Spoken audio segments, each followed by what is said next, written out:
Muy bien. Cuando llegues a Ruth capítulo 1, levantas tu mano para que yo sepa que estamos listos. Muy bien, parece que ya casi todos hemos llegado a Ruth capítulo 1. Y bueno, mientras llegan, hoy vamos a hablar de un tema muy interesante, ¿cómo se llama? Voltea a ver a la persona que tienes a tu lado, mírala a los ojos y dile, no huyas. Esta es una recomendación principalmente para todos los que somos padres, no huyas.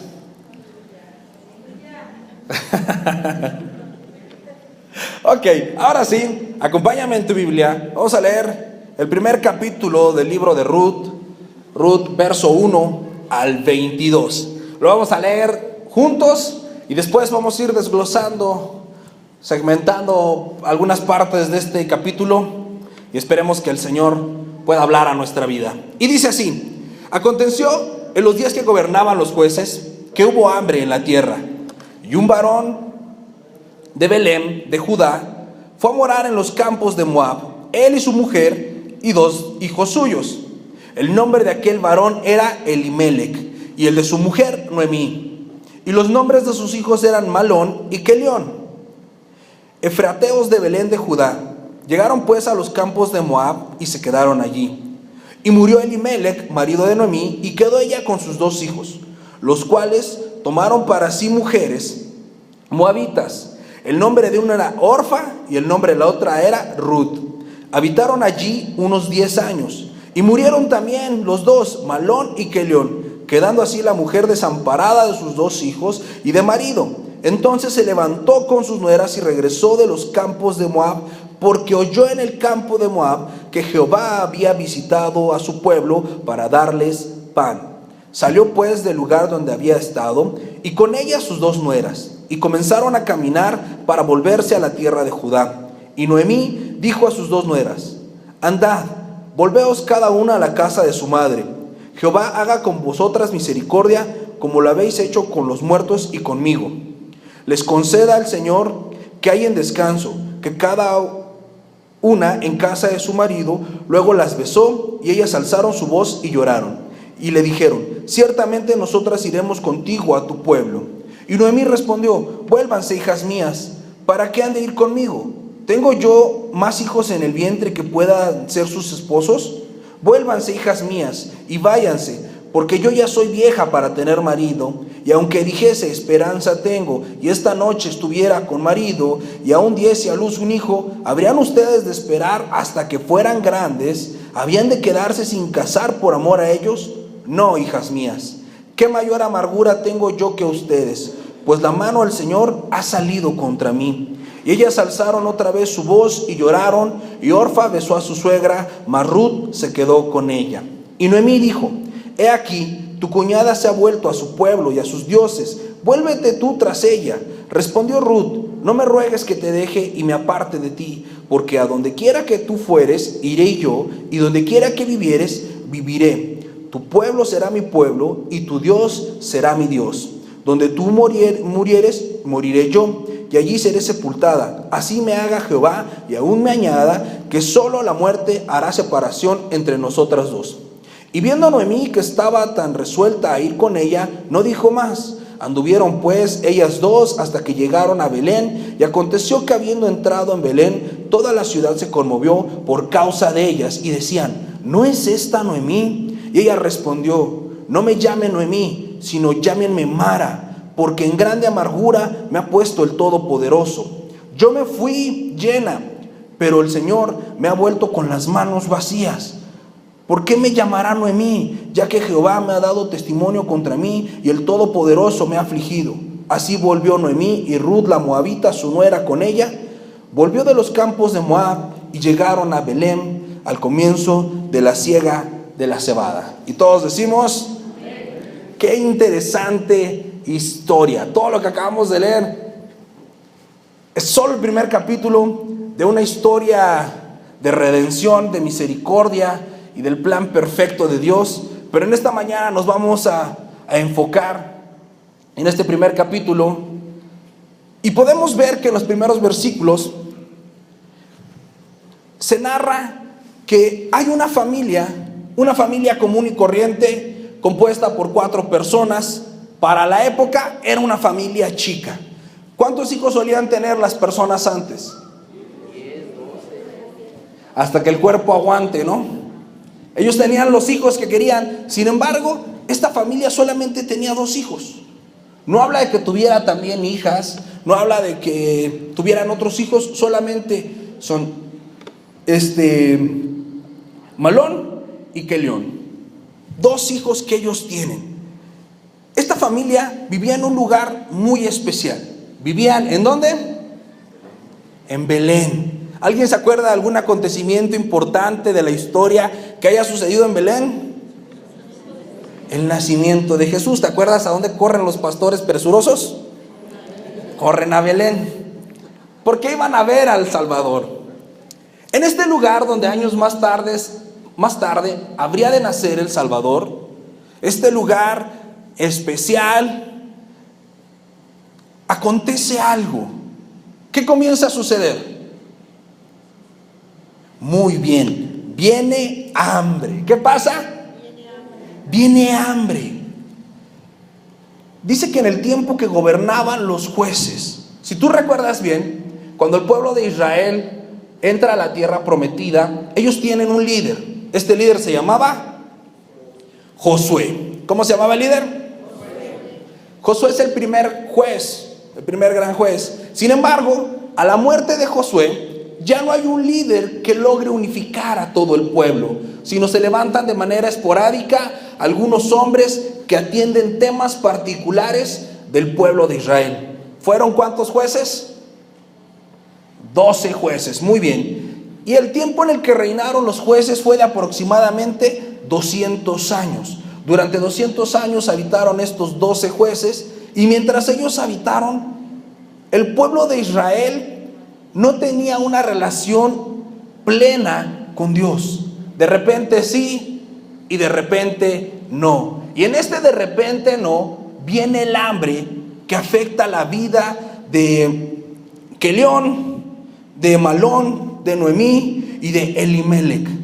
Elimelec es el padre de familia. Y hace ratito vimos todos los padres de familia que hay aquí. ¿Cuál es el impulso natural de un padre de familia cuando se da cuenta que hay problemas en casa? Huye, no, ¿cómo huye? Ese es el impulso antinatural. El impulso natural sería buscar a Dios. Amén, que ese fuera nuestro impulso natural. Pero por lo menos uno trata de proteger. Un dato curioso. ¿Sabes qué significa Malón y qué significa Kelión? Bueno, en hebreo, Maglón significa enfermizo. Y Kailón, o Kelión, como lo pronunciamos nosotros, significa decaído o abatido. Ellos tienen 2 hijos y te ponía atención particular en que solo fueran 2 y no más, porque los 2 tienen nombre de que nacieron con enfermedad. Probablemente por eso no tuvieron ellos más hijos. A lo mejor tuvieron 2 y les salieron enfermitos, les costó trabajo echarlos para arriba. A lo mejor tuvieron otros y murieron, no sabemos, pero por lo menos estos 2, ellos les pusieron el nombre de que habían sido enfermos o frágiles. Ante esta situación, piensa el corazón de Elimelec. Viene hambre y tiene a su hijo el enfermo y a su hijo el abatido. Qué padres nombres, ¿no? Entonces, si hay hambre y tiene un hijo enfermo y un hijo abatido, él piensa en moverse de ahí. Toma una decisión. Aquí la cosa se está poniendo fea. Vámonos, porque probablemente se me mueren los hijos. ¿Fue una buena decisión? ¿Quién de ustedes hubiera hecho lo mismo que Elimelec? ¿Qué dicen las mujeres? Yo no. Es una decisión que podría parecer natural y normal, pero es una decisión ¿en qué? En la dirección equivocada. El pueblo de Israel se le prometió una tierra en la que fluía leche y miel. Y ellos dicen, vámonos de donde fluye leche y miel, porque hay hambre. Por eso la plática se llama, no huyas. Cuando comenzamos a conocer de Dios, a veces tenemos una expectativa, o hay por ahí una invitación media trucada. Piensan que el que está con Dios ya no va a tener nunca más problemas. ¿Eso es cierto? No. Y para muestra un botón, ¿quién tiene problemas en esta mañana? Muy bien, pues no huyas. Si ha llegado hambre a tu Belén, no huyas. Elimelec tiene miedo, se preocupa por su familia y él decide llevarse a su esposa y a sus 2 hijos y se dirigen a un lugar muy especial, entre comillas, llamado Moab. Ayúdame con la que sigue. Aquí les puse un mapa. Eso moradito que ven ahí es Moab, hacia donde se dirigieron. De este lado, justo enfrente de Moab, está Judá, que es la región en donde vivían Elimelec y su familia. Ellos tuvieron muchos lugares hacia donde irse, pero eligen ir al país vecino de nombre Moab. Ellos cruzan hacia Moab.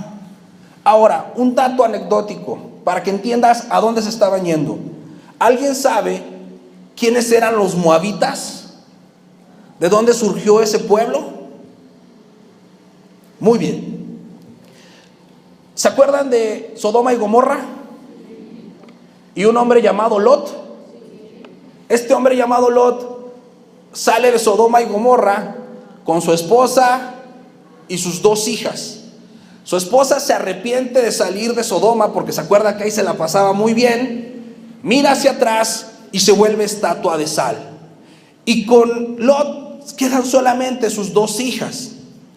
El ángel le había dicho a Lot que se fuera en una dirección, pero él le dice, no, mejor me voy a las montañas porque yo creo que allá voy a estar mejor. Otro hombre que está huyendo de una indicación. Cuando llegan a este lugar, las hijas ven al papá y dicen, pues mi papá ya se está haciendo viejito y aquí no hay otro hombre, vamos a dejar sin descendencia a mi papá. Y lo ponen borracho, se meten con él, y la hija mayor tiene un hijo que, ¿cómo crees que se llama? Moab. Este hombre es el que puebla, o el que pobla esta nación. El pueblo escogido por Dios está decidiendo ir a vivir en un lugar de incesto, de pecado, de algo que había prohibido Dios que hicieran. Hacia allá se estaban dirigiendo. Muchas veces nosotros, en el andar en Cristo, atravesamos por problemas, por dificultades. Dios permite que seamos probados, que seamos metidos en el horno.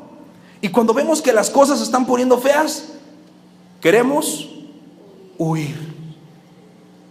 ¿Cuántos alguna vez se han sentido deprimidos, tristes, cansados y dices, es domingo, hoy no voy? ¿A alguien le ha pasado eso? Yo paso lista cada 8 días y me doy cuenta que más manos de las que se levantaron. ¿Por qué lo primero que hacemos es huir de Dios? En lugar de correr a sus brazos, en lugar de buscar su protección, buscamos una salida fácil. Tenemos un problema, quizá en casa, y por eso les decía, este es un consejo especialmente para los padres de familia. A veces los papás o los que somos cabeza de familia vemos que en casa hay problemas, la esposa está como poseída por el diablo. A veces. El pobre esposo. Hay problemas económicos, todo es pleito. ¿Y qué hace el valiente hombre? Huye de casa. Hay quienes huyen físicamente y se desaparecen, pero hay quienes no huyen físicamente, pero sí huyen en su corazón. Tratan de no estar en casa, y cuando están en casa no se involucran con nadie. Están ellos solos, aislados, e incluso comienzan a poner como argumento ustedes y yo. y ven a la esposa y a los hijos como si fueran el enemigo, el rival a vencer, y huyen de esa familia. En lugar de buscar protegerlos, sabiendo que Dios nos ha escogido y que nos puso en el lugar correcto, y si en el lugar correcto las cosas se ponen feas, nos quedamos en el lugar correcto, a confiar y a buscar a Dios. No huyas, no dejes de venir, no dejes de buscar a Dios, no dejes de acercarte. A veces hay problemas financieros y buscamos una salida fácil. Voy a hacer un negocio chueco, que caiga lana y ya después vuelvo a hacer lo correcto. Piensa cuál es tu problema, cuál es esa situación en la que tú estás atravesando, y medita si quizá estás huyendo a Moab. Si estás dejando de confiar en el plan divino de Dios, en su soberanía y en el cuidado que Él tiene de ti, y estás buscando resolverlo, entre comillas, de manera fácil. Estás yendo por la cómoda. No me voy a quedar a luchar. Es más fácil correr. En esta semana he estado aconsejando a una persona que tiene problemas de muchas cosas, y de repente me dice: a veces quisiera que me salieran alas e irme volando de todo. Sospecho que está fumando algo raro. Pero ¿por qué quiere irse? Realmente, si tú te vas, ¿el problema se acaba? ¿Los problemas están porque estás en ese lugar? No. Porque hay problemas en todos los lugares. Donde quiera que estés, te dediques a lo que te dediques, tengas la esposa que tengas, mujeres, tengas al esposo que tengas, vas a tener problemas. Todos los que creemos y queremos seguir a Dios, no es fácil. Existe la tentación, la prueba, las desgracias, pero no huyas. No tomes una decisión en la dirección equivocada.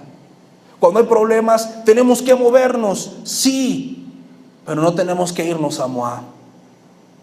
Tenemos que movernos hacia la voluntad de Dios, movernos hacia el corazón de Dios, en fe y en confianza. Moab era el lugar menos indicado al que se podían haber ido, y fue justo el que escogieron. Pero no solamente es Elimelech el culpable, porque no se iba él solo.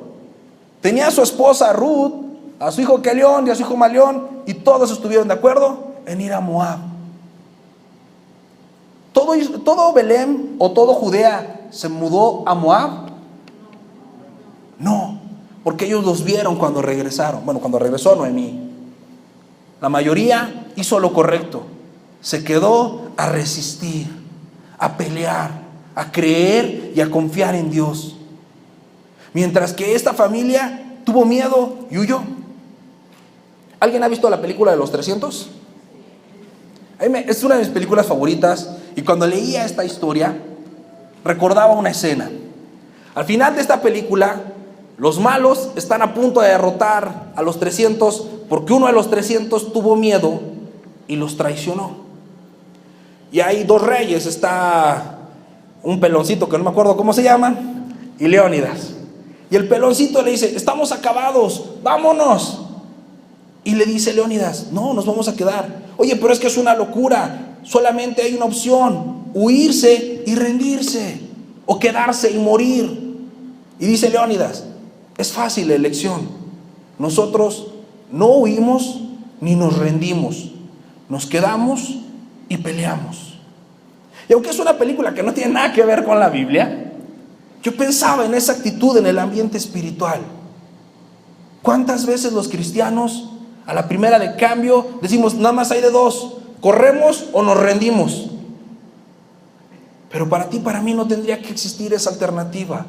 Solamente quedarnos y pelear, quedarnos y resistir. Nunca hay una instrucción de Dios de échense a correr, huyan. Dios nunca le dice a su pueblo eso. A Josué le dice: esfuérzate y sé valiente. Las palabras de Dios siempre fueron alentando a su pueblo a creer, a luchar, a permanecer firmes, nunca a mirar atrás, nunca a buscar un plan de escape. Dejemos de huir de la realidad, dejemos de huir de los problemas, dejemos de huir de nuestra responsabilidad y seamos de los que se quedan y luchan. Amén. Un error generalmente lleva a otro error. Fíjate cómo empieza el capítulo, el verso 3. O sea, en 2 versículos nos platicaron quiénes eran y qué se iban. Y de repente en el siguiente verso comienza así: y murió Elimelec. ¿Por qué se había ido de Judá? Para no morir de hambre. ¿Qué le pasó? ¿A dónde fue? Se murió. Qué triste, ¿no? Él dice, muy bien, ya sé, no me quiero morir, me voy para allá. Se va para allá y justo allá se muere. Eso te muestra que si tú decides huir, ese error te va a llevar a más errores. Muere Elimelec y se queda viuda Noemí, viuda con 2 hijos, 2 hijos jóvenes, tal vez en una de esas guapos, pero que toman una decisión en contra de la voluntad de Dios. Dice el verso 4, los cuales tomaron para sí mujeres moabitas. Si tú te acuerdas, Dios le da una instrucción al pueblo de Israel cuando va a entrar a poseer la tierra. ¿Qué les dice? Que no tomarán para ellos mujeres de los pueblos que están echando fuera, para que no se contamine su corazón. Elimelec lleva a su familia a un lugar equivocado, donde muere y hace que sus hijos tomen decisiones equivocadas. Deliberadamente están desobedeciendo a Dios. No solamente no están buscando a Dios, sino que ahora están rebelándose contra Dios. Están haciendo lo contrario a lo que Dios les había pedido. Ellos están mezclando su vida con las mujeres. Y no es que las mujeres en sí hayan tenido un problema. El problema se llama fe. Cuando tú dejas de creer en lo que dice la Biblia para complementarla, para mezclarla o campechanearla con cualquier otra cosa, estás desobedeciendo a Dios. Estás rebelándote contra Dios. Esto hicieron los 2 hijos que tanto amaban, Noemí y Elimelec. Tomaron para sí mujeres que tenían otras creencias y que les enseñaron a creer lo que ellas creían. Y este es el siguiente punto. Bueno, ahí están tomando sus mujeres. Los acercan ¿a qué? En Moab, ¿cuál era el principal dios? Porque ellos tenían muchos. ¿Cuál era el principal dios de los moabitas? ¿No? Kemosh. Kemosh era el principal dios de los moabitas. Y Kemosh era un dios que donde quiera lo adoptaban. Casi todas las culturas del Medio Oriente, de los siglos antes de Cristo, tenían como dios a Kemosh. Algunos le llamaban Kemosh, otros le llamaban ¿cómo le llamaban los egipcios? Se me fue el nombre que le llamaban los egipcios. Pero bueno, ¿quién es Kemosh? Kemosh es un becerro de oro. ¿Qué simbolizaba el becerro de oro? Un dios falso, aquello que parece ser Dios, pero no es Dios. Este dios falso prometía abundancia, fertilidad y prosperidad. ¿A cambio de qué? Tenían que sacrificar al primogénito de cada familia. Eso pedía Kemosh para dar esas bendiciones, entre comillas bendiciones. Ellos comenzaron a mezclarse con esta cultura. Otra de las cosas que también Dios les dijo que no hicieran, que no se hicieran figura alguna, ni se arrodillaran, ni se postraran sobre ella, y que no pasarían por fuego a sus hijos como lo hacían las naciones que Él estaba echando fuera, porque delante de Dios esto era abominable. Pero justo fue lo que comenzaron a hacer. Cuando tú decides irte, cuando dejas de hacer lo correcto, vas a comenzar a hacer lo incorrecto. Vas a comenzar a hacer todo lo que Dios dice que no hagas. Por una simple y sencilla razón. No porque deliberadamente digas, pues ya no voy los domingos, yo ahora soy satánico. ¿Quién haría eso? Pues no, yo no creo que nadie lo viéramos en la calle todo de negro, con las uñas pintadas y haciendo pentagramas donde quiera. No creo que hicieras eso. Sin embargo, uno comienza a desobedecer a Dios por ignorancia. ¿Por qué? Voltea a ver a la persona que tienes a tu lado y dile, qué bueno que tú no eres ignorante.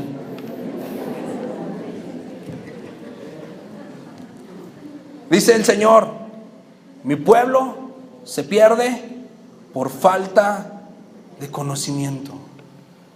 Cuando nosotros decidimos huir y nos alejamos de Dios, nos vamos a alejar de este libro. Vivimos muchos años alejados de este libro y por desconocimiento de lo correcto, hacíamos lo incorrecto. Y cuando alguien está practicando lo incorrecto, no puede esperar que le vaya bien. Este error que lleva a otro error, que lleva a poner nuestra confianza en un Dios falso o en algo que no es Dios, termina generalmente en, ahí destaquemos, un error que termina en tragedia. Los dos hijos pequeños, frágiles y enfermizos que Elimelech quiso cuidar, ¿cómo crees que acaban? Dice el verso 5, fíjate, en 5 versículos ya pasaron 3 tragedias. Dice el verso 5, y murieron también los dos, Mahlón y Quelón, quedando sola Noemí, sola y desamparada. Ellos vivieron aproximadamente 10 años en Moab y se murieron. ¿No se suponía que justamente para salvarle la vida a estos dos jovencitos era que estaban saliendo de Judá? ¿Pudieron salvarle la vida? ¿Dónde terminaron? Muertos. ¿Cuántos hijos tuvieron? Quelión y Mahlón, ¿cuántos hijos tuvieron? Ninguno. ¿No creían en el Dios de la prosperidad y de la fertilidad? Luego, ¿por qué no tuvieron hijos?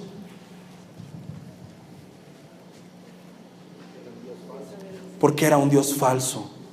Hay 2 maneras de tener fe: una fe informada y una fe ciega. Una fe ciega te lleva a hacer locuras, a ser un fanático, a creer por creer y que cualquier cosa que te digan, lo creas. Una fe informada es una fe con certeza, porque a la fe hay que añadirle virtud, a la virtud conocimiento. Cuando yo sé quién es Dios, qué quiere Dios, voy a creer solamente en lo que la Biblia dice. No voy a andar creyendo en otras cosas. Si me ofrecen el vasito del aceite de quién sabe qué para que todo me vaya bien, no lo voy a comprar. Si me regalan una rosa con agua bendita del río Jordán que después trajeron y estuvieron orando por ella 15 días y ahora es una rosa super saiyajin, tampoco voy a creer en eso.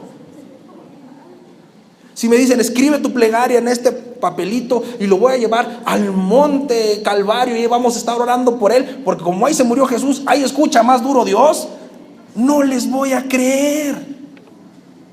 Pero la gente que no conoce la Biblia pone su esperanza en lo que sea. Con que digan que me va a ayudar, bienvenido sea. Pero sabemos nosotros que eso no es así. No podemos poner nuestra confianza en alguien que no es Dios, porque eso va a terminar en tragedia. ¿Cuál es tu problema el día de hoy? ¿Qué sería lo peor que podría pasar con ese problema? Eso que sería lo peor sucederá si no te acercas a Dios. La Biblia dice, lo que el hombre teme, eso le sobrevendrá. Pero no está hablando de cualquier hombre, está hablando del hombre que no está con Dios, porque dice que a los justos Él los protege. Si tú temes algo y te alejas de Dios, te estás acercando a aquello a lo que temes. Por eso no huyas. Con la que sigue, amigo. Y en medio de este drama, de esta tragicomedia, una buena noticia. Noemí escucha una buena noticia. ¿Cuál es la buena noticia que escucha Noemí? La conversión de Ruth. Antes de eso, después de que se mueren sus hijos, dice el verso 6: entonces se levantó con sus nueras y regresó a los campos de Moab. Y aquí dice ¿por qué? Porque oyó en el campo de Moab que Jehová había visitado a su pueblo para darles. Se fueron porque no había pan, y ahora escucha que ya hay pan. Estuvieron 10 años fuera. Pregunta: ¿Dios tardó 10 años en llevar el pan a Judea? ¿Cuánto tardó? No tardó los 10 años. Para que las noticias viajaran de un pueblo a otro, no era como hoy en día que mandas en el grupo de WhatsApp un chisme y ya todos lo saben. Antes aquello tomaba más tiempo. Para cuando la noticia llega a Noemí, ha pasado por lo menos, así barato, por lo menos un año. Porque cuando ella llega, ya están cosechando. Primero se prepara la tierra, se siembra, crece y luego se cosecha. Y ese proceso lleva un año. Cuando ellos regresan, ya están cosechando. O sea, hace que por lo menos pasó un año. Pero con un año no se sabe si ya hay pan o no hay pan. Para que haya pan se tuvo que haber cosechado por lo menos una vez antes. Entonces estamos hablando que cuando menos 2 años antes Dios había visitado a su pueblo. Ellos perdieron 2 años del favor de Dios y a 3 miembros de la familia por huir, por tomar una decisión equivocada, por no ser valientes y esforzados, por ser timoratos e incrédulos. Pero ella recibe la buena noticia y responde. Dice que se levanta. Cuando alguien tiene un problema, generalmente anda como agachado, como encorvado, como que traes el peso aquí arriba. Pero dice, se levantó. La buena noticia quitó de ella la aflicción, la carga. ¿Cuál es la buena noticia para ti el día de hoy? Que Dios está aquí. ¿Cuál es la buena noticia para ti? Porque Dios visitó a su pueblo hace 2000 años, cuando entregó a Jesucristo en la cruz. Y dijo Jesús, no los dejaré ni los desampararé. He aquí yo estoy con ustedes todos los días hasta el fin. Y yo les daré otro consolador, al Espíritu Santo. Tú tienes una buena noticia. No tendrías por qué estar huyendo a Moab, porque Dios ha visitado a su pueblo para darles pan, el pan de vida que es Jesús. Y eso tendría que ser razón suficiente para que nos levantáramos y decidiéramos regresar a aquel lugar del cual nos fuimos. Que decidiéramos levantarnos y creer. Pero para poder tomar la decisión correcta, tenemos que comenzar con algo. ¿Me ayudas con la que sigue, por favor? Separar, ¿qué? ¿Cuántos de ustedes tienen algo bueno en su vida? Tienes lo más bueno en tu vida, que se llama Dios. ¿Cuántos de ustedes tienen, aunque sea tantito malo? Desde acá se les ve. Porque eso malo te llamas tú. Tú eres lo más malo que vas a tener en la vida. Hay que comenzar a separar lo que es de Dios de lo que no es de Dios. Y esto sucede cuando Noemí les dice a las moabitas, aquellas de las cuales Dios dijo no te mezcles con ellas, y les dice, muy bien muchachas, yo ya recibí una buena noticia. ¿Qué les dice? Lléguenle a la casa de sus padres. Les dice que se regresen con sus papás, porque ella se va a su casa. Ya no tiene nada, pero ella va de regreso a donde nunca debió haber salido. Y aquí pasa algo muy interesante. ¿Cómo se llamaban sus nueras? Orfa y Ruth. También sus nombres tienen un significado bien peculiar. Orfa o Zorpa, como se pronuncia en el original, significa testaruda. ¿Qué significa? ¿Alguna orfa nos visita el día de hoy? Hoy no vinieron. Sin embargo, Ruth significa fidelidad. ¿Qué significa Ruth? Fidelidad.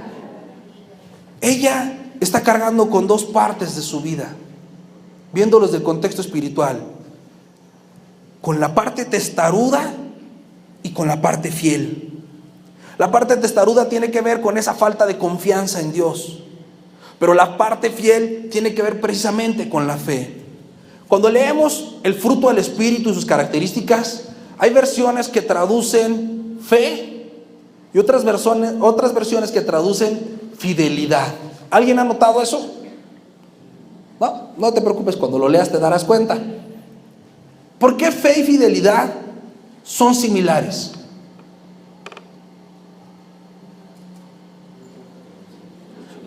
Porque yo no le puedo ser fiel a alguien en quien no confío. Y yo no puedo confiar en alguien que no me es fiel. Dios es fiel. Aun cuando tú y yo le fallamos, Él permanece fiel. Por eso es digno de nuestra confianza. Ruth termina separándose de la parte testaruda, porque esa parte testaruda se quiere quedar en donde está el pecado, se quiere quedar en donde está el error, y ahí se queda Orfa. Pero Ruth le dice: solo la muerte hará separación entre nosotros. Donde tú vayas, yo iré, y tu Dios será mi Dios. Ruth en ese momento decide dejar de ser Ruth la moabita para convertirse en Ruth la hija de Dios, porque reconoce a Dios como su Señor y se entrega a Él. Entonces la fiel es fiel con Dios, pero la testaruda, la obstinada, es obstinada y permanece en el error. Ahora piensa, ¿qué tan testarudo o testaruda has sido últimamente? Que sabes que estás mal, pero así soy, ¿y qué? Siempre he sido así. ¿Quién me va a querer que me quiera como soy? A mí no me quieran cambiar. Y esas cosas tan divertidas que decimos cuando nos queremos justificar, ¿no? ¿Quieres volver al lugar donde nunca debiste haber salido? El lugar de la bendición, donde está el pan que necesitabas. Quita de tu vida lo testarudo. Deja de aferrarte a eso que sabes que está mal y comienza a creer y aferrarte a Dios. Y siéntete un espartano espiritual y di: ni nos rendimos ni corremos, nos quedamos a pelear. ¿Tu familia puede estar mal? Sí. ¿Puedes tener problemas financieros? Sí. Pero no te rindas. Quédate, sé fiel, confía y espera en Dios, que no va a tardar. Antes de lo que creas, estará visitando tu casa para darte el pan que necesitas. Muy bien, y vamos a ver el último punto: el precio de una mala decisión. ¿Cuántos saben que equivocarse tiene consecuencias? ¿Y a cuántos les gustan las consecuencias? Hablando nuevamente de los significados de los nombres, ¿sabes qué significa Noemí? Dulce o dulzura. Ella era la canderel, o la azúcar morena, como quieran. Noemí significa dulzura. Cuando ella regresa a su pueblo, le dicen: ¿no es esta dulzura? ¿O Noemí? ¿O dulce? Y ella dice: ya no me llame Noemí. ¿Por qué? ¿Qué había dulce en su vida? Nada. Dice: ahora díganme Mara. ¿Qué significa Mara? Amargo. Ella dijo: ya no soy dulce, ahora soy amarga. porque Dios ha dado testimonio contra mí. Ella estaba reconociendo su error y que por su error tenía consecuencias y que ahora su vida ya no era o no estaba donde Dios la quería. Dios la quería para que ella tuviera una vida dulce, pero ella misma se había fabricado una vida amarga. Y a lo mejor aquí hay algunas cuantas maras y algunos cuantos maros de esas expresiones rudas que tenemos en la cara. Pero no hay consecuencia que Dios no pueda cambiar. Ruth regresa a su casa y Dios le devuelve todo lo que había perdido. Incluso ella en ese momento había perdido ya su descendencia. Sin esposo y sin hijos, ya nadie iba a mantener su linaje. Pero a través de Ruth, Dios renueva, restaura la descendencia de Noemí. Y de ese linaje viene nuestro Señor Jesucristo. No hubo amargura tan grande que Dios no pudiera cambiar nuevamente a dulzura. Ruth le dio a Noemí todo lo que había perdido. ¿Cuánto tuvo que trabajar Noemí para recuperarlo? Nada. Noemí se quedó en su casa y se sentó a ver cómo la fidelidad que le había traído a ese lugar le restituía todo.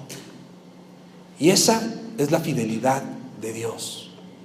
Cuando tú crees y confías en Dios, te vas a poder sentar a ver cómo su fidelidad suple tus necesidades y pone en orden todas las cosas.